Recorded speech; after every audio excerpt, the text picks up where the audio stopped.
Dans cette vidéo, on va voir ensemble comment effectuer la respiration diaphragmatique.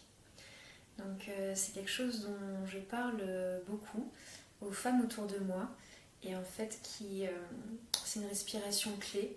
Donc déjà en naturopathie, mais pas seulement, donc aussi pour tout ce qui est le féminin, la décongestion du bassin, le bien-être de la femme en général en fait. Je vous explique pourquoi. Donc c'est un muscle qui est ici en coupole et en fait qui est quand on inspire qui se baisse pour gonfler les poumons et quand on expire qui va remonter. Donc voilà, donc il va faire une action comme ça, comme un piston.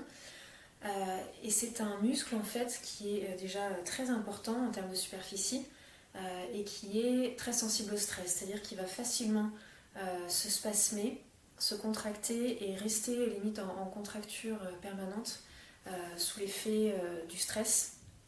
On voit quand on est stressé, on respire souvent par le haut et on a du mal vraiment à avoir une respiration ample. Donc ça c'est notamment de par le fait que le diaphragme est bloqué. Et on sent souvent d'ailleurs à ce niveau-là que voilà, on est bloqué et que tout ce qui est le plexus solaire n'est pas complètement ouvert. Donc déjà voilà, c'est un muscle qui se spasme très facilement et donc non seulement il va nous empêcher de vraiment bien respirer, mais en plus comme il a un fascia en commun avec toute la zone du digestif et en plus la zone du petit bassin et du plancher pelvien, du périnée, ça fait que pour la femme en fait le stress et un diaphragme bloqué va avoir un impact négatif sur toute la zone du bas et donc la zone du petit bassin qui est très importante pour nous. Donc voilà, ça peut donc déjà faire des problèmes de digestion, des douleurs dans le ventre, mais aussi des douleurs au niveau du périnée, des tensions. Donc voilà, donc vous voyez qu'il y a tout un tas de conséquences si le diaphragme n'est pas bien entretenu. Du coup, ça peut être quelques respirations par jour, ça peut être plusieurs minutes, ça peut être fait plusieurs fois dans la journée quand vous avez le temps. Et donc en plus de faire cette respiration quelques minutes, va vraiment apaiser aussi tout le système nerveux et on va se reconnecter à soi. Donc vous voyez qu'il y a plein de bénéfices. Donc en fait, la respiration diaphragmatique, on va la pratiquer de la manière suivante.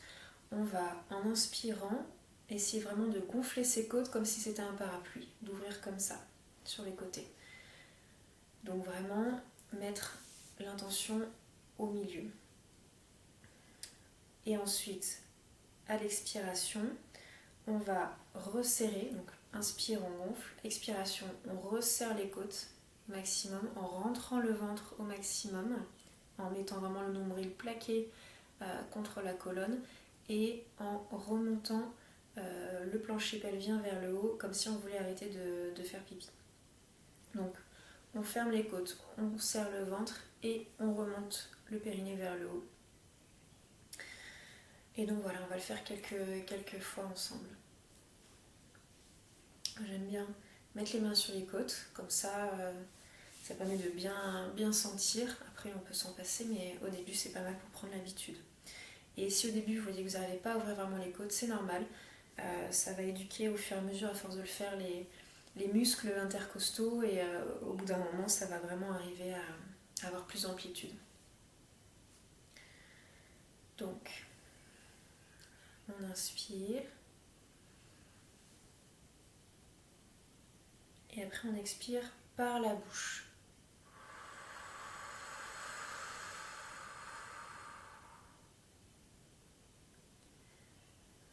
On inspire de nouveau, on gonfle les côtes et on expire, on resserre les côtes, on serre le ventre, on remonte le plancher pelvien. On inspire par le nez et on expire, on serre tout.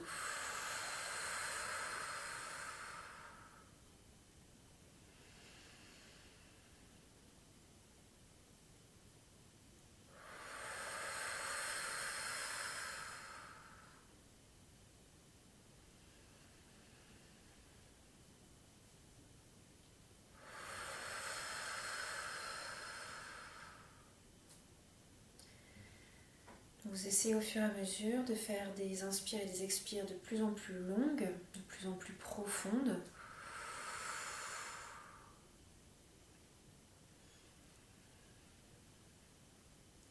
Et ça va avoir un effet aussi du coup calmant pour le système nerveux.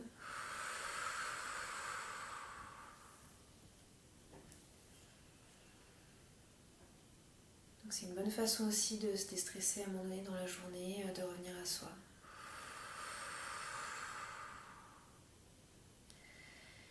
Et du coup, vous allez sentir à force peut-être même d'avoir un peu la tête qui tourne, donc on s'oxygène au maximum.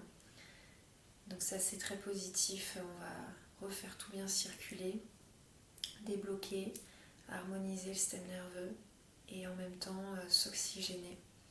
Et l'oxygène c'est une de nos sources d'énergie principales. Quand on est un peu fatigué, des fois on va se dire voilà, je vais manger quelque chose un peu pour me requinquer. Et en fait, quelques exercices de respiration en s'oxygénant, ça va tout de suite faire du bien. Et même la relaxation de façon globale aussi, voilà, ça peut être quelque chose de plus bénéfique finalement que de faire une petite sieste ou de manger quelque chose. Donc voilà, c'est vraiment quelque chose auquel il faut penser, un bon réflexe à avoir, et en plus c'est tout simple et ça peut être fait quelques fois ou quelques minutes à tout moment dans sa journée.